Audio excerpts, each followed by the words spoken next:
오늘 좀 싸늘한 날씨에 이 박정희 대통령 각하 43주기 추모식에 참여해 주신 분들께 감사드립니다. 저희들이 이 3년째 박정희 대통령의 서거일을 추모하는 것은 박정희 대통령께서 가고자 했던 나라, 그 나라가 어떤 나라였는가. 박정희 대통령은 독재자가 아닙니다. 독재자가 자기가 이미 대한민국을 복지국가로 가야 되겠다는 플랜을 가지고 거기에 맞춰서 경제를 살리는 대통령. 박정희 대통령은 이미 아신 거예요. 경제 발전이 되면은 자유에 대한 욕구가 생기고, 그 자유에 대한 욕구가 생기면은 박정희 대통령께서 재임 중에 있었던 그러한 정치제도의 변화가 필연적으로 올 수밖에 없다. 그렇지 않기, 지금 시진핑이 이제 장기 집권 3년임을 했고, 시진핑 1인 독재 체제가 중국에 이루어진 겁니다. 어제 아래. 북한 김일성 3대 부자 정권은 이미 전 세계에서 하나밖에 없는 공공국가. 그렇게 북한은 이시조선에서 김씨 조선인민공화국으로 바뀐 것밖에 없다. 이렇게 볼 수 있거든요. 지도자가 어느 나라 지도자라도 그 국민들이 굶어서 죽는 그러한 나라의 지도자는 지도자의 자격이 없는 겁니다. 김일성 말년, 그 다음에 김정일 고난의 행군 시대에 300만 명이 아사했습니다. 그런데 왜 북한은 저런 체제로 있느냐? 통제를 해버리죠. 외부하고의 통제, 그리고 북한의 공산당 중심으로 공산당 일당 독재, 1인 독재 시대를 열면서 이제 북한은 외부와 단절된, 그렇게 외부가 단절되면서 살아남을 수 있는 길은 국회 개발밖에 없지 않습니까? 그래서 박정희 대통령께서 그러한 여러 가지 경제 발전과 정치 체제의 변화, 또 그 정치 체제의 변화가 이루어지는 그 다음에 박근혜 대통령께서 얘기했던 모든 국민이 행복한 나라, 그것이 바로 복지국가거든요. 그리고 복지국가의 틀을 이제 만드는 그 과정에 1979년 10월 26일 날 마지막 우리가 알고 있는 그 삽교천이 아니라 송신소 교소를 끝으로 공식적인 일정을 마치신 겁니다. 박정희 대통령의 그 성장 과정이나 이런 여러 가지 모습을 보면은 그 마음 하나하나에, 정책 하나하나에 국민에 대한 그 사랑, 그런 모습들이 이렇게 묻어져서 보이지 않습니까? 그래서 애민 정신이 철저한 분이 박정희 대통령이셨고, 저는 지금의 그 문재인 정권의 주사파 정권, 문재인 좌파 독재 정권, 그분들은 좌파 독재를 철저하게 해버린 겁니다. 좌파 독재 하에서는 좌파에 의한 부정부패, 그런 부분들도 나눠먹기식으로 운동권 중심의 그러한 나눠먹기 정책을 써버린 거 아닙니까? 그게 결국 피해자는 누구냐? 국민들이 피해자입니다. 탈원전에 의해서 몇십조, 30조 가까이 날라갔습니다.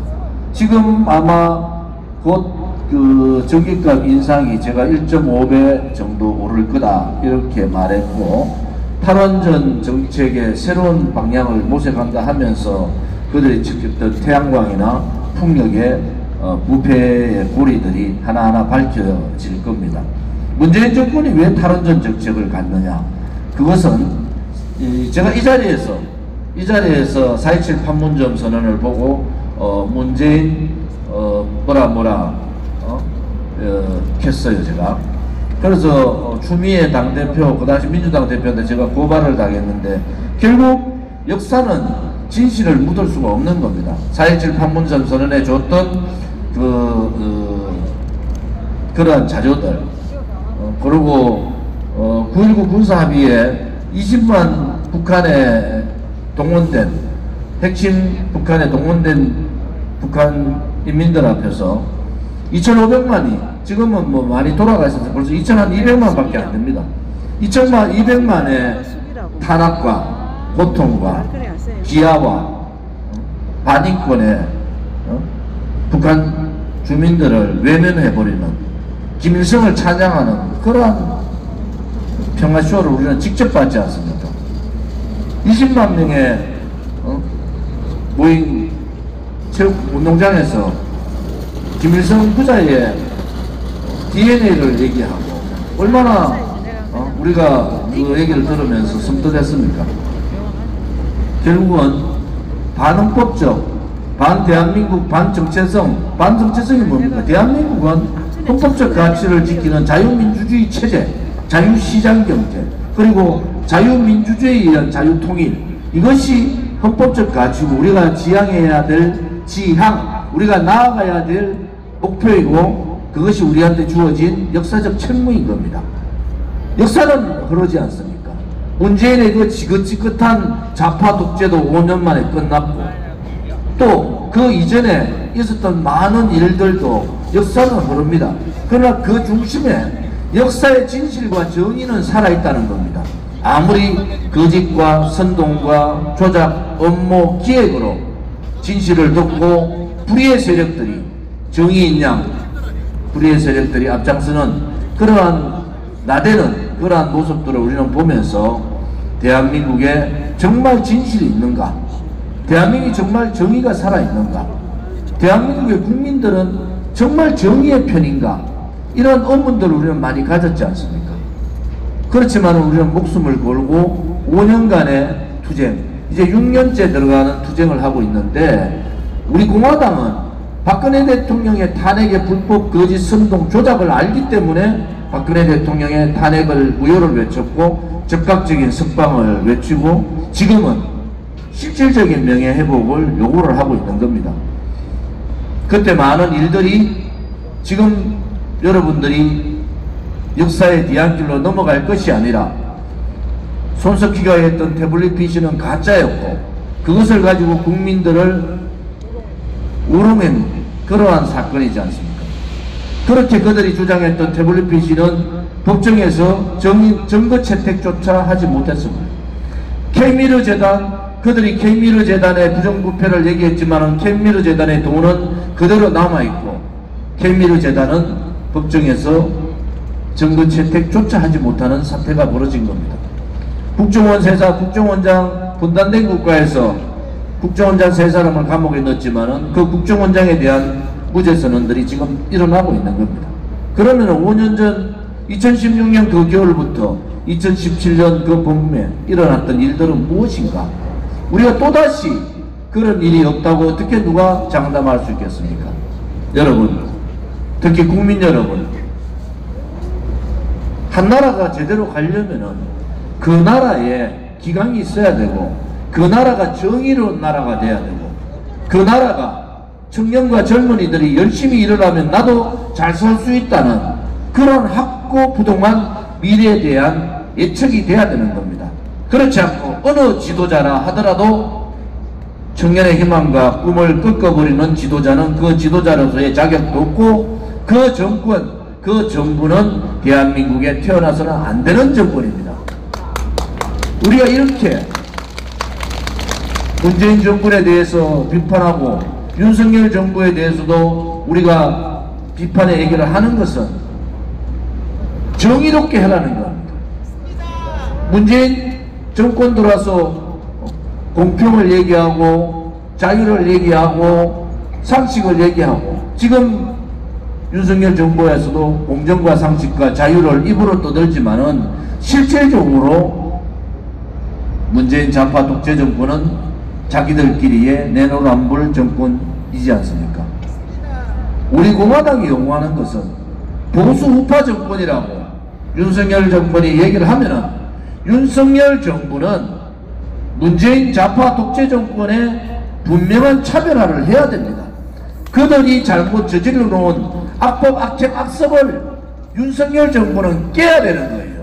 문재인과 의계동무에서 나아가겠다. 그렇게 좌파들이 간단하지가 않습니다.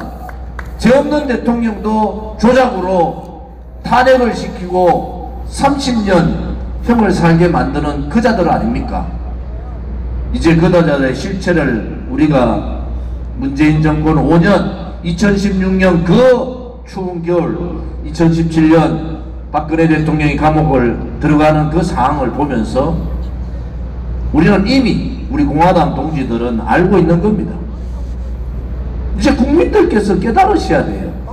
이러한 부패스러운 능력 없고 무능하고 국민들 아픔을 외면하고 자기들끼리 나눠먹기식 권력 나눠먹기식 하는 이러한 정치를 우리가 언제까지 봐야 되겠습니까? 이제 국민의힘의 그러한 무능력과 더불어민주당의 좌파스러움에 국민들이 이제는 깨달으셔야 된다. 양당 정치라는 이러한 잘못된 정치를 깨야 되는 겁니다. 국민만 바라보고 국민을 우리의 눈높이가 아니라 우리 앞에 이렇게 세울 수 있는 그러한 정당 정치가 필요한 겁니다. 또 잘 살고 박근혜 대통령 탄핵 정국에서요, 그 당시에 탈당했던 유승민과 같은 그러한 탈당자들, 김무성 여러분들 돈 가진 순서대로 1번부터 10번 다 탈당했습니다. 제가 자기 아버지 국회의원 했던 사람들 다 탈당했어요. 무엇을 의미합니까? 나라가 어떻게 됐든 정권이 불의에 의해서 넘어지든 거짓 조작으로 죄 없는 여성 대통령이 마녀 사냥이 당하든 내 집안이 중요했고 내 가족이 중요했고 나의 이익이 중요한 그러한 구시대적 정치를 갈아엎어야 됩니다. 솔직히 여러분의 아들, 딸과 손자, 손녀를 생각하면은 우리 여기 당원분들 다 우리 공화당 말씀드리는 70%가 전문대학 이상이고 우리 공화당의 동지들이 먹고 살 게 없어서 여기 계신 게 아니에요.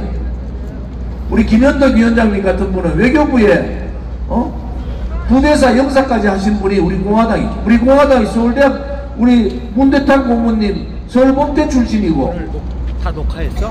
자수성가 하셨고 동아일보 기자 출신, 요즘 몸 아파서 안 나오는 한상수 교수도 서울법대 출신이고 현직 법대 교수잖아요.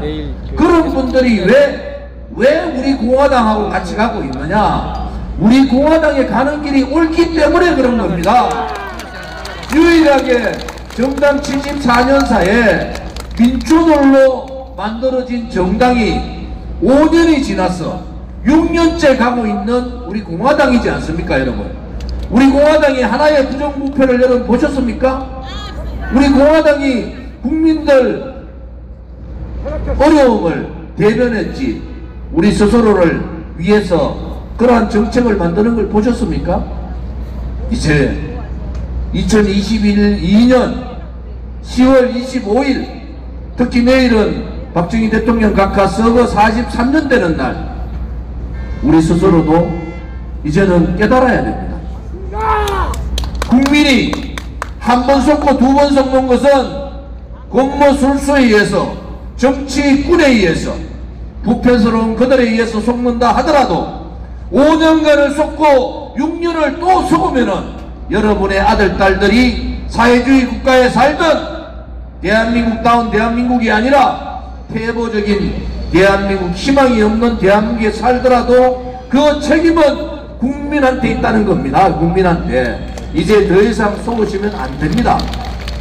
정권 잘못 바꿔놓으니까 대만이 대한민국 GDP를 추월해버렸어요.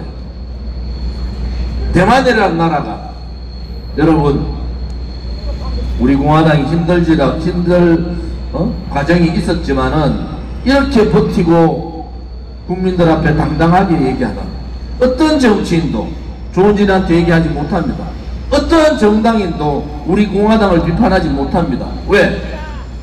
75년 정당사에 우리같이 올바르게 국민만을 바라보면서 국민께 잘못된 정치를 바꿔보자고, 잘못된 동서 간의 지역 감정도 없애보자고, 계층 간의 갈등도 없애보자고, 조국이 얘기했듯이 그러한 술수와 분모와 자기 자식만 생각하는 그러한 정치인이 아니라 겨울에서도 정말 인재들이 성공할 수 있는 토양을 갖출 수 있는 그러한 나라, 우리가 바라는 나라가 그러한 나라지 않습니까? 박정희 대통령 각각께서 가고자 했던 그런 나라가 우리 공화당이 가고자 하는 나라고 똑같은 나라인 겁니다, 여러분. 박정희 대통령 각하의 애국 애민정신, 부국 강병정신, 특히 좌파들이 칼춤을 추고 있는 이 작금의 시대에 반공정신은 대단히 중요합니다. 대한민국의 공산사회주의자들이 뿌리박지 못하도록 해야 될 책무, 국민의 명령, 그것을 받아야 될 정당이 우리 공화당이라는 것을 말씀을 드리겠습니다. 내일은 아침 9시 반에 현충원 참배를 시작으로 이승만 건국대통령 묘소 참배, 그리고 서거 43주년 되는 박정희 대통령 각하의 추모제에도, 추모식에도 참석하고 바로 서울역으로 다시 돌아오겠습니다. 많은 분들이 내일 오셔서 박정희 대통령 각하의 위대한 정신을 우리가 다시 계승하는 그러한 계기가 되기를 바랍니다. 오늘 쌀쌀한 날씨에 또 많은 인원이 없는데도 오늘 이 행사를 준비해 주신 당 사무처, 또 진순정 수석 최고위원을 비롯한 조시철 최고위원님을 비롯한 최고위원님들, 또 중앙당직자, 시도당 위원장님들께 감사를 드리고, 가장 먼저 크게 감사드리는 것은 우리 공화당 위대한 당당한 정당을 지켜주신 우리 공화당 동지님들께 깊은 감사의 말씀을 드리겠습니다. 감사합니다.